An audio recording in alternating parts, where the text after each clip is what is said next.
Graines de Curieuse, le podcast qui dévoile une facette de la vie d'une femme. Je m'appelle Isabelle Weber, je suis journaliste et vis à Bienne en Suisse depuis plus de 20 ans. J'aime les histoires et je suis curieuse de l'autre. Mon envie, vous faire découvrir l'une des faces cachées des habitantes de ma région, celle qu'on croise sans pour autant deviner le trésor qu'elle recèle. Peut-être un voyage, une réussite, une épreuve, une expérience, allons savoir. Ce podcast paraît tous les vendredis. Vous pouvez le télécharger sur ma page Facebook Graines de Curieuse avec le chiffre 2 entre les deux mots ou vous abonner à ma newsletter pour vous tenir informé du dernier épisode. En ces 2 vendredis qui précèdent les fêtes, j'ai envie de vous faire des cadeaux. Que diriez-vous d'écouter des histoires comme celles que l'on entend au coin du feu ? Pour celle d'aujourd'hui, j'ai demandé à une grande conteuse de la région de m'en préparer une.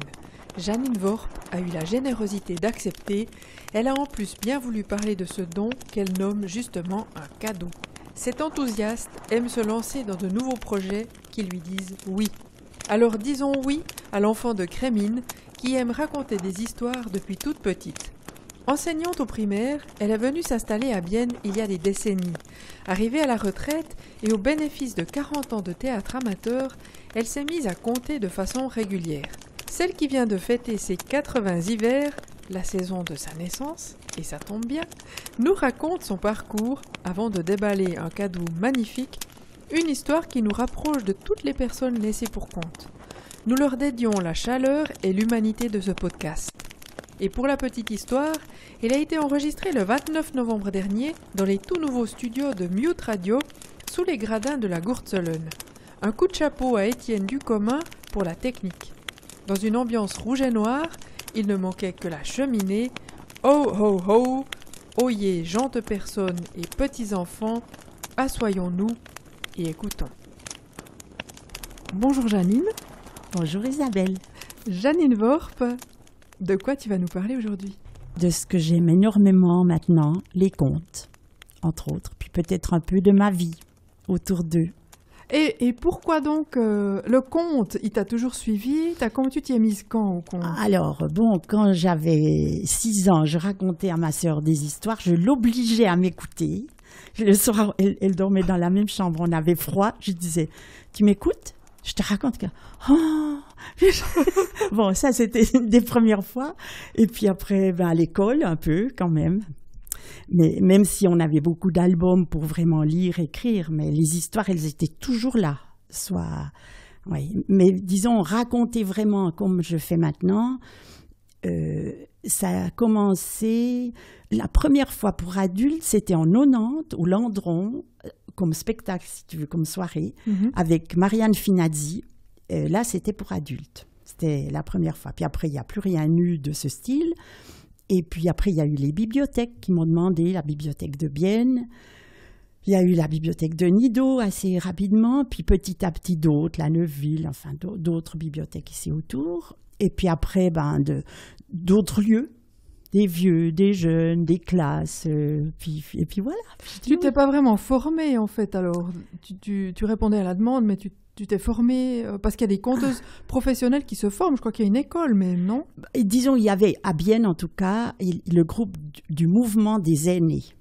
Et elles pouvaient se retrouver régulièrement avec des gens qui venaient soit faire des conférences, soit elles allaient à Neuchâtel avec tout ce groupe. Et j'ai vu récemment, je suivais un stage de compte à Savagnier il y a 1 mois à peu près, et là, il y avait beaucoup de ce genre de dames qui fonctionnent, même pas tellement âgées, mais elles fonctionnent dans ce groupe, et puis c'est vraiment quelque chose d'assez fort en Suisse romande. Et elles sont formées, Elles sont formées, elles ont surtout possibilité de voir des gens, de suivre des stages de ce genre-là. Mais toi, c'est pas ton cas ? Eh bien, moi, je l'ai fait un peu à ma façon, d'abord. Et puis, ces dames, elles étaient étonnées de me dire « Ah, mais tu viens quand ?» Je dis « Ben oui, je viens. » Maintenant, ces dernières années, là, j'ai eu envie de suivre des stages. J'en ai suivi 3 avec Henri Gougaud, parce que je l'admire comme auteur, comme conteur.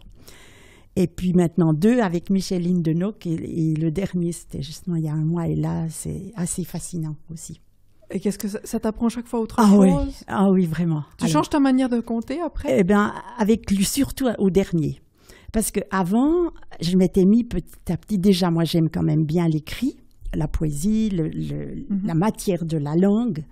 Et puis c'est vrai qu'avec Google, c'était quand même une de mes sources privilégiées.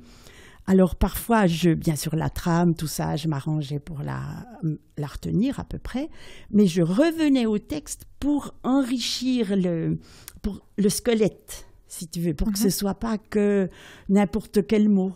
Tandis que maintenant, avec Michel Lindenock, le dernier stage qu'on a fait, c'était sur la musicalité.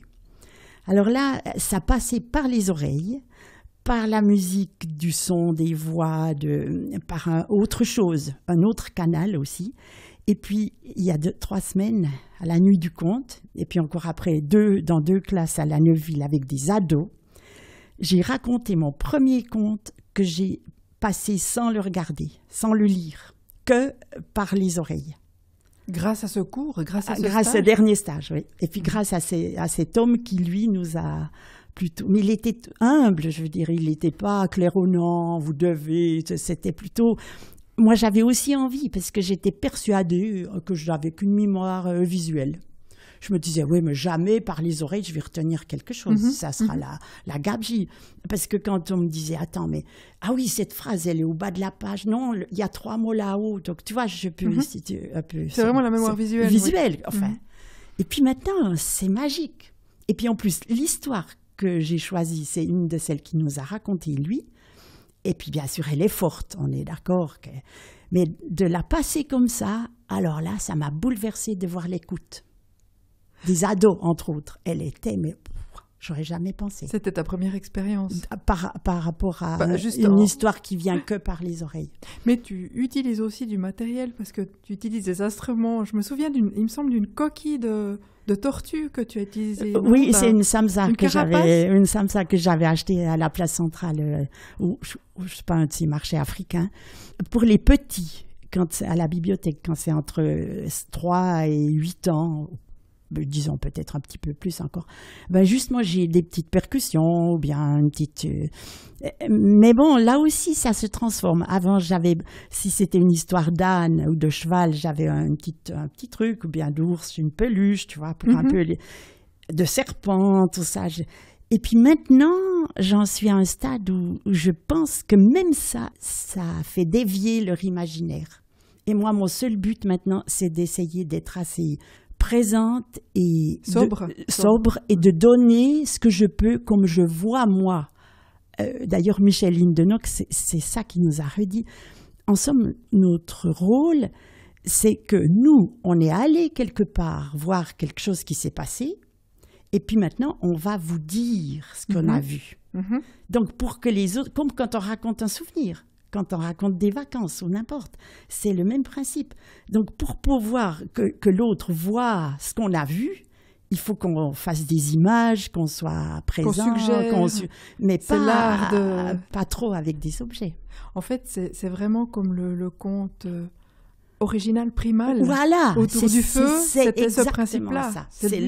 C'est exact. Et puis moi, ça me fascine.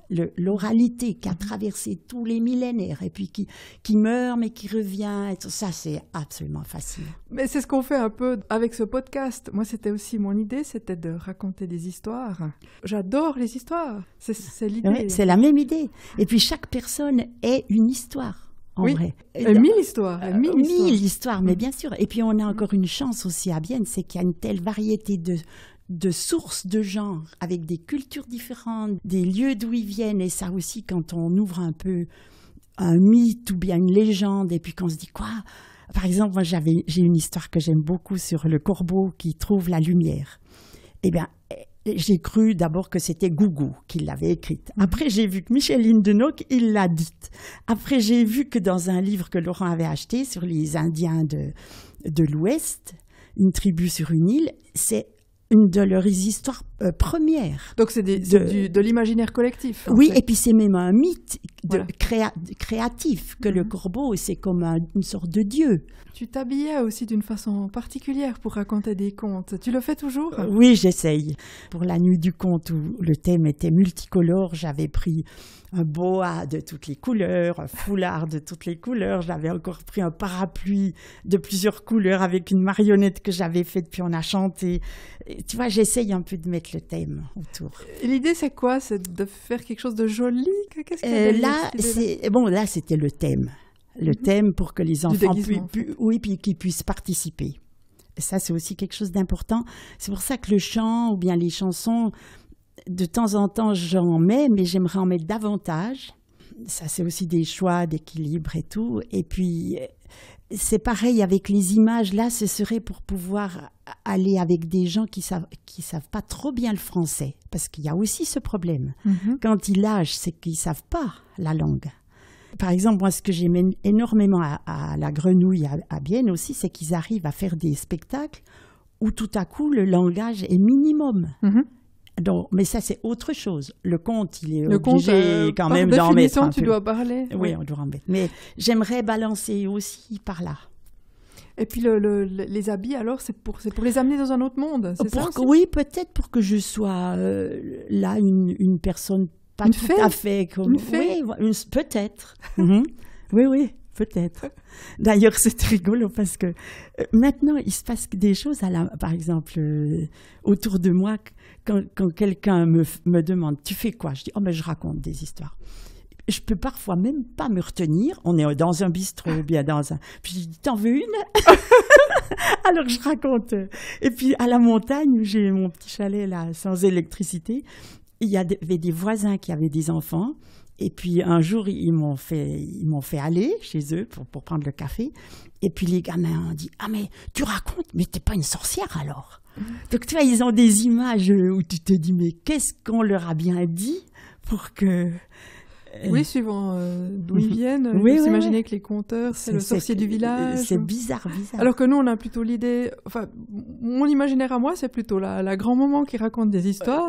Moi, j'ai eu la chance d'avoir une grand-maman qui me racontait des histoires. Voilà, voilà où on en est aujourd'hui. T'as de la chance. Peut-être que... Je me dis aussi que c'est peut-être ça que tu fais. Tu disais avant, t'as pas eu d'enfant toi-même. Mais là, tu racontes à tous les enfants, en fait. T'as un peu transformé ça pour tout le monde. Oui. C'est la grand-maman de tout le monde, en fait, qui raconte ces histoires-là. Ah, ça, ce serait cadeau. Mais bon, tu sais, les autres enfants, je les entrevois. Oui, je ne peux pas vraiment dire que je les connais beaucoup. Mais au moins, tu leur laisses ce souvenir-là. Oui, il y a au moins cette rencontre. Et tu le fais très régulièrement, hein? Tu donnes beaucoup de contes. En hiver, c'est évident que c'est un peu plus souvent que dans le reste de l'année. Et t'en choisis des différents chaque fois ou il y en a que tu répètes? Bon, j'en choisis quand même des différents, mais par exemple pour la période de Noël, c'est pas infini. En plus, surtout s'il faut encore qu'elles me plaisent un peu ces histoires. Donc j'enlève déjà les Pères Noël. Je remarque ces dernières années, depuis que j'ai rencontré ces deux grands conteurs là, et que dans le fond, mon rêve, c'est d'être de plus en plus près de des histoires qui me vont, qui m'habitent, qui se sentent bien dans moi. Pas que ce soit moi toujours qui choisisse, mais j'essaye de les laisser venir pour que je me dise « Ah oui, celle-là, franchement, maintenant je ne veux pas la perdre, elle est là. Si ça se donne, si elle veut bien, elle se donnera à travers moi. » Mais il y a une partie d'invention dans ces histoires. Oui, obligatoirement, mais suivant les histoires, pas vraiment énorme par rapport à mon trait de caractère qui est quand même d'obéir. On dirait pas. Hein? Non, pas vraiment. Mais si, quand même. Mais surtout de pas perdre le fil. Donc, le canevas, je l'ai. Mais par exemple, l'histoire que j'ai choisie pour aujourd'hui, j'ai hésité. Je me suis dit d'abord, est-ce que je prends l'histoire d'un soldat qui rentre de guerre, et puis les guerres, et puis il rencontre une vieille et tout. Bon, non. Je l'aime infiniment, cette histoire-là, mais pas pour ça. Et puis pas pour ce Noël, même si réfugié, toc, toc, toc, ouvrez la porte. Elle pourrait être d'actualité. Oui, mais bon. Après, comme je te dis, les Pères Noël loin, la morale, ça me... Walt Disney, donc on oublie les stéréotypes. J'essaye de ne pas y entrer trop. Donc, ça se réduit finalement. Et puis là, je me dis, attends, qu'est-ce qui me touche? Eh bien, celle-là, elle me touche. Et puis, tu veux pas croire. Mais celle que j'ai finalement gardée, elle me touche parce qu'elle m'a rappelé 2-3 choses de mon enfance. Ah, c'est drôle. Sur la neige, sur le triangle du village, que j'ai rajouté ça, avec les chevaux. Et puis les odeurs des biscuits de Noël, bon, ça c'est... Donc il a fallu que je passe par mes propres sens à moi et mon souvenir. Puis tout à coup, je me suis dit, ok, celle-là, pourquoi pas? Quel conte tu as choisi? C'est un conte de Noël? Oui, c'est un conte de Noël, en tout cas de la période de Noël. Ce qui m'a fait peut-être le choisir aussi, c'est le début qui m'a mis dans une ambiance de ce que je pouvais vivre dans les hivers de mon enfance.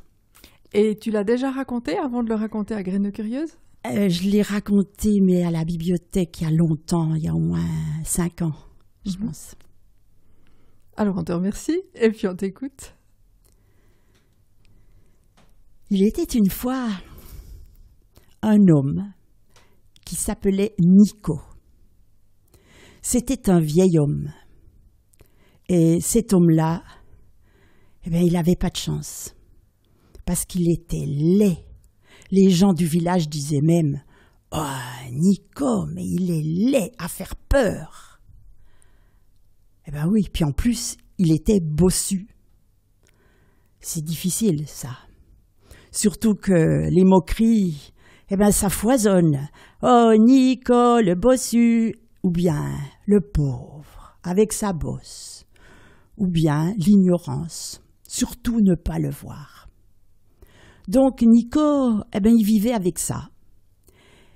Et dès qu'il a pu, il a quitté le village pour aller habiter dans la forêt. Il s'est fait une petite maison à lui.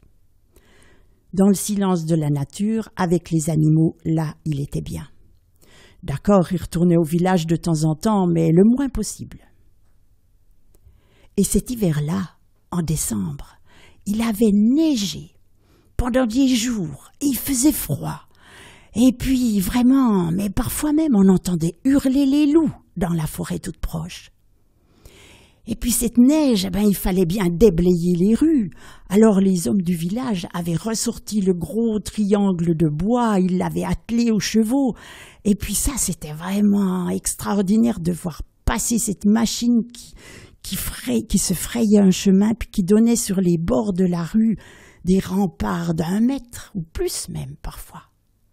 L'hiver, cette année-là, il était vraiment fort, vraiment violent, vraiment glacé. Et le soir de Noël, eh bien, le ciel était noir, pas de lune. Par contre, il était plein d'étoiles. Il y avait une brillance sur la neige blanche des toits, des chemins du village. Et ce jour-là, bien entendu, tout le monde s'était affairé depuis le matin à préparer la fête au mieux. Ils avaient couru dans les magasins, ils avaient installé les belles tables, les sapins, même le grand sapin de l'église qui touchait presque le plafond. Bref, tout était prêt pour réveillonner entre amis et passer une belle fête. Et le soir, les gens, bien emmitouflés, sortaient de chez eux, endimanchés bien sûr, pour aller à l'église. Ils se saluaient. « Joyeux Noël, mon cher, oui, joyeux Noël !» Et voilà que, là, tout au bout du chemin, ils voient arriver Nico, le bossu. « Oh non, pas lui, pas ce soir !» Et pire encore, à côté de lui, il y avait un loup. Ben oui, mais un loup horrible, avec des poils hérissés, avec des pattes tordues, avec un dos, mais tiens, un dos bossu aussi. « Oh, quelle horreur, ce loup !» ont crié les gens. Et vite, ils se sont engouffrés dans l'église, mais vite, vite, vraiment, et on a fermé les portes de bois. Oh ! Et sur la place, Nico et le loup sont restés là, les deux, tout seuls. Alors Nico a dit à son ami le loup, « Tu vois, Tu vois, tes frères, ils ne veulent plus de toi. Eh bien, t'as vu, les hommes, ils veulent plus de moi non plus. Mais attends, les deux, cette nuit, on va se faire un beau Noël. » Et Nico, il a sorti délicatement de dessous son manteau un violon. Et il s'est mis à jouer. Et puis, il était là sur la place vide, tout près de l'église, et il jouait.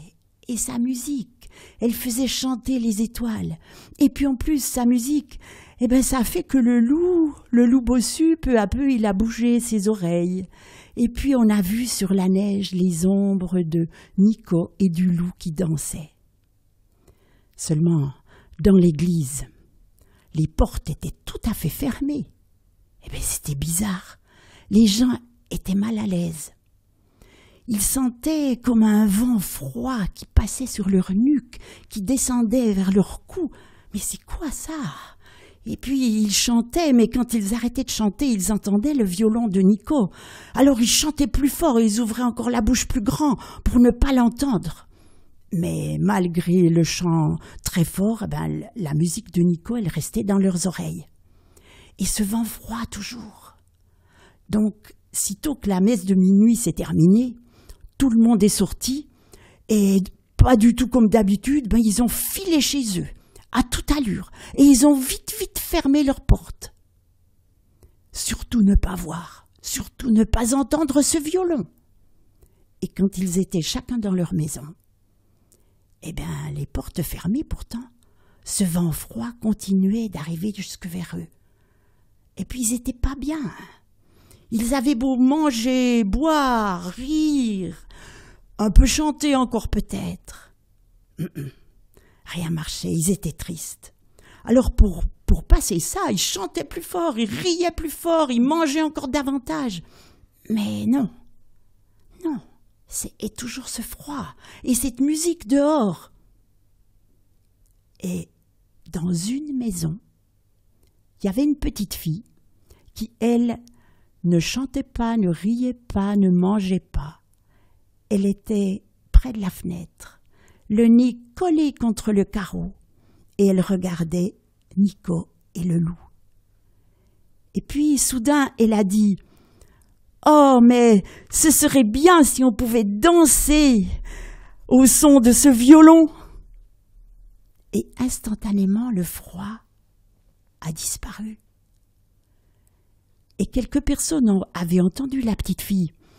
Alors, autour de la table, timidement, on a entendu « Oui, au fond, ce serait bien si on pouvait danser au son de ce violon. » Et puis, automatiquement, les gens étaient plus heureux, contents tout à coup. Alors, ils se sont levés, ils sont allés frapper chez les voisins et ils ont dit « Dites, vous trouvez pas, mais ce serait bien si on pouvait danser au son de ce violon. » Et ainsi, peu à peu, tous les gens du village se sont retrouvés sur la place.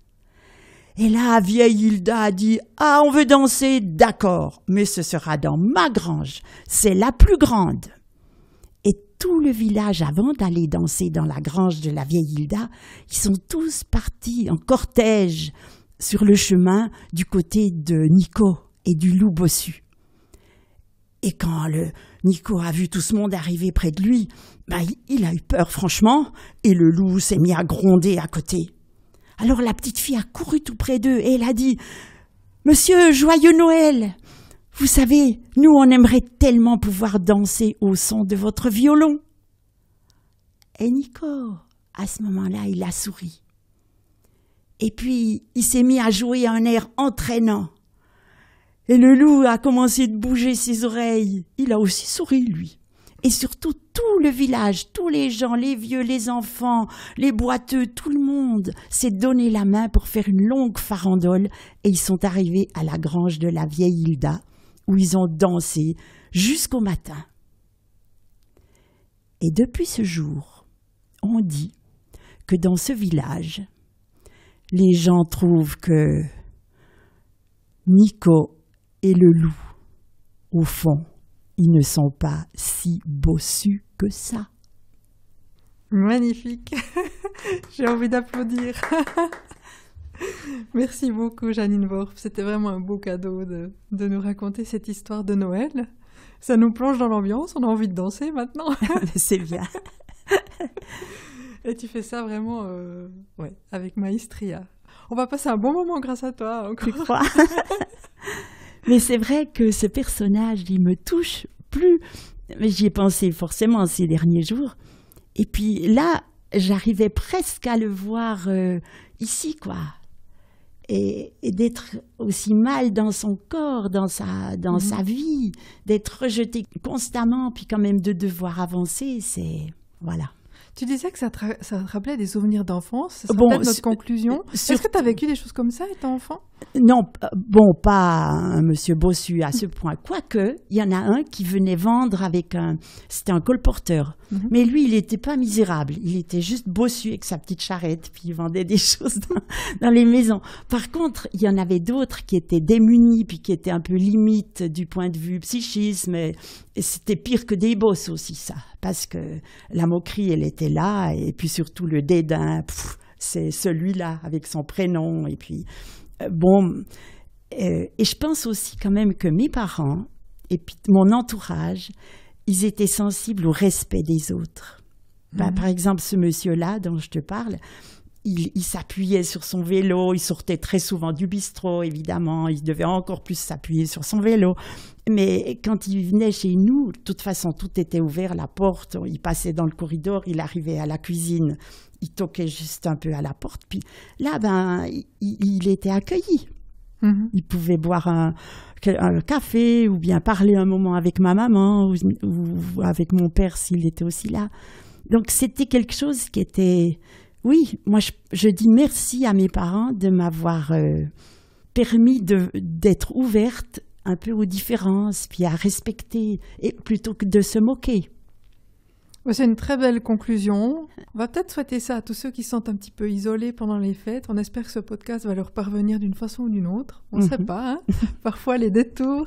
En tout cas, un grand, grand merci, Janine Worf. Mais je t'en prie. Et puis peut-être une fois, une autre histoire. Oui, volontiers.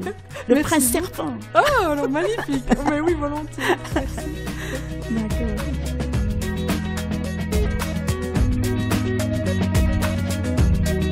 J'espère que cet épisode vous a plu. Ne manquez pas de m'envoyer un courriel à info@grainesdecurieuse.ch ou sur la page Facebook dédiée à ce podcast. Avec un peu de chance, elle figurera au livre d'or de cette émission.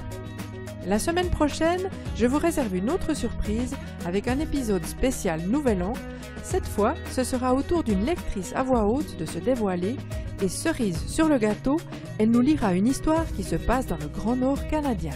J'ai nommé Jacqueline Alaba Prébandier, lectrice à voix haute, née à Neuchâtel, venue s'établir à Nice il y a pas mal d'années. Il ne me reste qu'à vous souhaiter à toutes et à tous de très belles fêtes de Noël. Soyez heureux et à vendredi!